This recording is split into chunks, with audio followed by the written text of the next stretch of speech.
Apartment 3B doesn't exist, but it orders every night. 11:42 p.m. Your phone buzzes. New delivery request. Milk, bread, apartment 3B. Simple, ordinary, easy money. But here's the problem. The building management says 3B doesn't exist. The watchman says it's been sealed for 5 years. The residents say a family died there. And yet, every single night at exactly 11:42 p.m., someone inside places an order. Would you accept it? Tonight's story isn't about ghosts jumping out of shadows. It's about something far worse. Something patient. Something that waits. Something that knows your name before you knock. 3 delivery drivers. 3 different cities. Same apartment number. Same order. Same time. And each of them learned one terrifying truth. Some doors aren't meant to be opened, and some deliveries were never meant to be completed. What happens when a place doesn't just haunt you, but resets you? What if you walk in, and the world loops? What if the order completes, but you never leave? Tonight, on Fear Spiral, we step into the quiet corridors of forgotten buildings, into hallways that smell like smoke years after the fire, into rooms where the lights flicker, but no one lives there. Or at least, no one living. So turn off your lights, lock your doors, and check your phone. Because if it buzzes at 11:42, you might want to let that order expire. Welcome to Fear Spiral. If you're new here, this is Fear Spiral, where we explore the darkest corners of ordinary life. Not haunted castles, not abandoned asylums, but normal places, apartment buildings, delivery apps, the kind of places you walk past every day. And after tonight's story, you may never look at them the same way again. If you enjoy immersive horror stories that slowly crawl under your skin, make sure you subscribe to Fear Spiral, turn on notifications, and become part of our growing spiral. Because every week, we dive deeper. And trust me, it only gets darker from here. If this story pulls you in, don't forget to like the video. It helps more horror lovers find their way here. And when you're done watching, I want you to comment below. Would you accept the 11:42 p.m. delivery, or would you decline and live with the curiosity forever? Now, take a breath, silence your phone, and let's step into apartment 3B. The first delivery, 11:42 p.m. That was the time Ravi would later wish he had ignored. Delhi after midnight didn't sleep. It just changed personality. The traffic thinned into long stretches of hollow roads. Streetlights hummed like tired insects. Stray dogs ruled the intersections. And the air carried a strange stillness. Not peaceful, just watchful. Ravi never liked night shifts, but he liked unpaid rent even less. Delivering food wasn't glamorous, but it was steady money. Enough to keep his landlord quiet. Enough to keep the electricity running. Enough to help his mother back in the village when she called. So when his phone vibrated that Thursday night, he didn't hesitate. New order. Milk. Bread. Apartment 3B. Ashoka Residency. Ravi frowned. That's it, he muttered. No biryani. No late-night cravings. No junk food binge. Just milk and bread. At 11:42 p.m., still, money was money. He tapped accept. The building, Ashoka Residency, stood like a tired memory from the early 90s. Faded paint, cracked walls, balconies with rusted railings. The kind of place that had seen generations come and go. Ravi parked near the gate around 12:10 a.m., removing his helmet slowly. The watchman sat beside a small heater, wrapped in a dusty shawl. His face was thin, eyes sharp despite his age. He watched Ravi approach. Delivery, Ravi said casually. The old man squinted at the phone screen. Which flat? 3B. The watchman didn't blink. Don't go. What? That flat has been locked for 5 years. Ravi shifted his weight. Sir, I have an order. It's on the app. The watchman leaned closer. Listen carefully. 3B is not empty. but no one should go there. There was no drama in his tone, no exaggeration. Just warning. Ravi felt a flicker of unease, the kind that brushes against your spine and disappears. He forced a smile. "Uncle, I get paid to drop food, not solve mysteries." The watchman stared at him for a few seconds longer, then looked away. "You will come back fast," he muttered. It didn't sound like a question. The elevator surprised Ravi. He expected it to be broken. Instead, it worked. Barely. The metal cage rattled upward with a tired groan. The bulb inside flickered twice before settling into a dim yellow glow. Third floor. The doors opened slowly, and the hallway greeted him with silence. Not normal silence. Not people sleeping silence, but thick silence, the kind that absorbs sound instead of reflecting it. The walls were stained, wallpaper peeling at the corners. One fluorescent tube blinked weakly at the far end. And there it was, 3B, at the very end of the corridor. Ravi began walking. Step, step, step. Each footstep echoed longer than it should have. Halfway down the hall, he felt it. Cold, not air-conditioned cold, not night breeze cold. Something heavier, like walking into a freezer without machinery. The temperature dropped the closer he got, and then he noticed the door, slightly open, just a few inches. Before he could knock, a voice floated from inside, soft, dry. "You're late." Ravi froze. His phone vibrated. Tip received. 300 rupees. He stared at the notification. The order hadn't been delivered yet. His throat tightened. "Ma'am?" He called carefully. No answer. Only stillness. He stepped closer. The smell hit him first. Rot. Damp wood. Something stale, like something forgotten. Using 2 fingers, he pushed the door open wider. Inside 3B, the lights were on, but dim. Dust hung in the air like smoke. The apartment didn't look destroyed.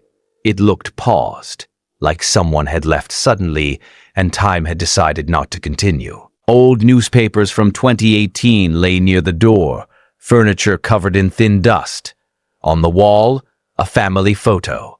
A man, a woman in a red sari, a little girl, all smiling, facing the camera, facing him. Ravi swallowed. In the living room, a wheelchair, facing the window. Someone was sitting in it. Long gray hair fell perfectly down the backrest. Still, too still. "I've been hungry for so long." The voice came again. Soft. Ravi's legs felt weak. "Ma'am, your milk and bread." He stepped forward and placed the bag gently on a nearby table. The woman didn't move, didn't breathe, didn't react. Ravi took one cautious step back. Then, the door behind him slammed shut. The sound exploded through the room. Ravi jumped and spun around. He grabbed the handle, pulled, twisted. Nothing. It wouldn't move. Panic crept into his chest. Slow, heavy. Behind him, the wheelchair creaked. Slowly, slowly, it began to turn. Ravi didn't want to look, but he did. And what he saw made his breath disappear. There was no face, no eyes, no nose, no expression. Just smooth skin stretched tightly over where features should be. Except a mouth, stitched into a wide, unnatural smile. The head tilted. A faint cracking sound echoed from the neck. "Thank you," it whispered. The lights flickered violently. The walls seemed to pulse. The apartment felt like it was breathing. Ravi kicked the door again and again. From the hallway, footsteps, slow, heavy, deliberate. He turned slightly, and the mirror near the wall. A tall figure standing directly behind him. Long arms. No face. When Ravi spun around, nothing. Empty space. The woman began laughing. Not loudly, but wheezing. like air escaping broken lungs. She's awake now. The voice echoed, not just from her, from the walls, from the ceiling, from everywhere. Ravi ran toward the kitchen, toward anything, weapon, phone signal, exit. But the kitchen had no modern appliances, no refrigerator, no gas, just empty counters and dust. At the far end, a balcony door. He rushed toward it, pulled it open, and stepped through. The loop. He found himself standing in the hallway again, the third-floor hallway, the same peeling wallpaper, the same door. 3B closed. Ravi stared down at himself. The delivery bag was back on his shoulder, untouched, sealed. His hands trembled.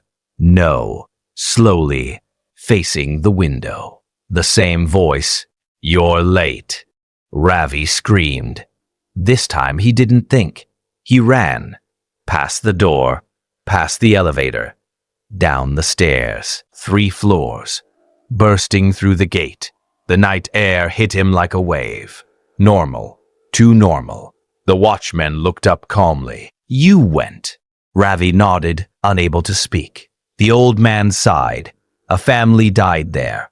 Gas explosion 5 years ago. "But she spoke to me." The watchman's eyes darkened. That flat was sealed. He leaned closer. If the door opened, he didn't finish the sentence. He didn't need to. 2 nights later, 11:42 p.m., Ravi's phone buzzed. Milk, bread, apartment 3B. He declined instantly. The app froze. Glitched. Screen flickered. Order auto-accepted. Ravi's heartbeat thundered. No. He tried canceling. Error. He powered off his phone. The screen went black. For a moment, silence. Then, the screen lit up by itself. Order delivered. Ravi never touched the app again. He switched companies, changed shifts, bought a new phone. But sometimes, at exactly 11:42 p.m., his old phone lights up inside his drawer, and it pings. Chicago, the missing tip. Jared liked night deliveries. Chicago after midnight felt honest. The traffic quieted. The skyline glowed softly against Lake Michigan. Streetlights reflected on wet pavement like broken constellations. It was peaceful in a way daytime never was. But peace can be deceptive. That night, Jared was parked near Westlake Apartments when his phone buzzed. New order. Special request. Hand delivery required. Apartment 3B. $50 tip. He stared at the screen. $50 for sushi at midnight? That wasn't normal. Then he remembered something. Mr. Kale, the old doorman who worked the evening shift. Last week, while Jared waited for an elevator, the man had leaned in and said quietly, "Kid, if you ever see 3B on your screen, skip it." Jared had laughed. "What's wrong with 3B?" Mr. Kale didn't smile. "It's a code for something that shouldn't be delivered to." Jared brushed it off at the time. Now staring at the glowing $50 tip, he hesitated. But Bills didn't care about superstitions. He tapped accept. The elevator ride Westlake Apartments looked normal from the outside. Old brick exterior, flickering lobby light, slight smell of cleaning chemicals. But when Jared stepped inside, the front desk was empty. No Mr. Kale, just silence. The elevator doors clanged shut behind him. As it rose, the air felt heavier, thicker, like pressure building before a storm. When the doors opened, the third-floor hallway stretched ahead, narrow, dim, one flickering fluorescent light near the center. The carpet looked worn, and, at the far end, 3B, Jared walked slowly.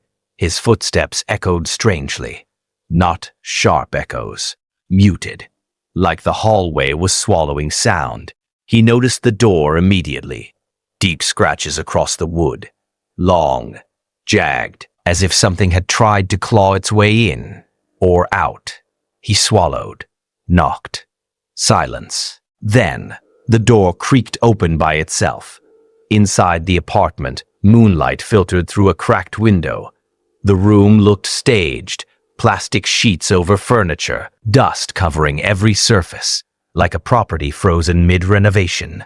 No photos, no decorations, no signs of life. And yet, a voice drifted from the bedroom. "You brought the sushi." It sounded human. Barely. Dry. Weak. Jared's chest tightened. He stepped toward the bedroom. The door stood slightly open. He pushed it gently and froze. A man lay on the floor, pale skin, eyes wide, unblinking, thin wires attached to his neck and wrists, trailing into silent monitors. The machines blinked slowly. 1, 2, pause. Beep! The man's cracked lips moved. "She feeds off kindness." Jared's blood ran cold. "What? You should have kept driving." Before Jared could move, the bedroom door slammed shut behind him. The lights went out. Total darkness. His phone slipped from his hand, but he caught it just in time. Turning on the flashlight, the beam shook violently. Something moved under the bed. Slow, wet, dragging. "I'm still hungry." The voice didn't come from the man. It came from everywhere. Jared backed against the wall. The monitors beeped faster now. The man on the floor opened his mouth again. But this time, the voice echoing wasn't just his. "She grows when you care." The air dropped in temperature. Jared felt something brush his ankle. Cold. Soft. Like damp fabric. He slashed the air blindly with the delivery bag. The shadow under the bed began stretching outward. Long. Liquid. Crawling across the floor. Taking shape. Too many teeth. Too many eyes. But never fully solid. It lunged. Jared screamed and swung wildly. The creature dissolved into smoke. The lights flickered back on. Silence. The man on the floor was gone. The monitors gone. The door creaked open slowly, inviting. Jared didn't hesitate. He ran. Out the door, down the hallway, into the elevator. His phone buzzed. Order completed. $50 added. He stared at the confirmation, but something felt wrong, like he had left something behind, or something had followed. No one saw Jared after that week. His account stayed active for 2 more nights. Orders completed at 11:42 p.m. apartment 3B, then the account went permanently offline. Mumbai, the sealed floor. Ashwin didn't believe in curses. He believed in hustle. Mumbai never stopped moving, even at night, especially during monsoon season. But the moment his app displayed apartment 3B, Rosewood Heights, his stomach tightened. He had delivered there before, never 3B. When he showed the order to the security guard, the guard's expression changed instantly. "There is number 3B. Ashwin turned his phone around. "It's on the app." The guard lowered his voice. "That floor burned 5 years ago. Entire section sealed." Ashwin frowned. "But 3A and 3C are active." "Yes." The guard's eyes flicked toward the elevator. "But not 3B." Ashwin should have canceled. He didn't. Curiosity is stronger than fear. Sometimes. The 3rd floor. The hallway smelled faintly of ash. Not strong. Just enough to notice. 3A had lights inside. 3C had laundry hanging outside. But between them, 3B, fresh paint, new door, perfect condition, as if it had never burned. He knocked. A child's voice answered. "Mommy's sleeping. Leave it outside." Ashwin crouched to place the bag down. The door slowly opened. A small boy stood there, smiling. Too wide, his skin looked uneven, as if melted and reformed, but alive. "Do you want to see Mommy too?" the boy asked softly. The air shifted, smelled stronger now. Smoke, charred wood, Ashwin stepped inside before he realized he had moved. The apartment wasn't new, it was blackened. Walls scorched, ash floating gently in the air. In the center, a bed. On it, a woman engulfed in flames. But the fire didn't consume her. It just stayed, burning endlessly. Her mouth open, silent scream. Eyes wide, the boy whispered behind him. She never stops. Ashwin snapped back to reality. He ran. Down the hallway. Into the elevator. Out the building. The next morning, he returned. The guard stood outside, where 3B should have been. Blackened. Cold. Don't go near it, the guard warned. It's not an apartment anymore. It's a tomb. The pattern. 3 cities, 3 drivers, 3 apartment 3Bs. Same time, 11:42 p.m. Milk and bread. Or sushi, or simple groceries. Always basic. Always kindness-based. Always generous tip. And always something waiting. Something that feeds on the act of showing up. Not the food, not the money, but the willingness to care, to help, to knock on the door. Because the door isn't the trap. The decision is. And then, across different countries, delivery forums began noticing something strange. Accounts disappearing. Orders auto-completing. Screens lighting up by themselves. One common detail repeated over and over. Apartment 3B, 11:42 p.m. if declined. The app glitches. If accepted, the delivery completes. Even if you never arrive. Some drivers reported feeling watched afterward. Some smelled smoke in empty rooms. Some heard a child's laughter near windows. Some saw notifications appear on phones that were powered off. The real question, what is apartment 3B? Is it a place or a pattern? Does it exist physically or digitally? Is it tied to buildings or to the app itself or to something older that just learned how to order online? And why 11:42? What happened at that time? Years ago. In 3 different cities? No one knows. But one thing is certain. It doesn't stop.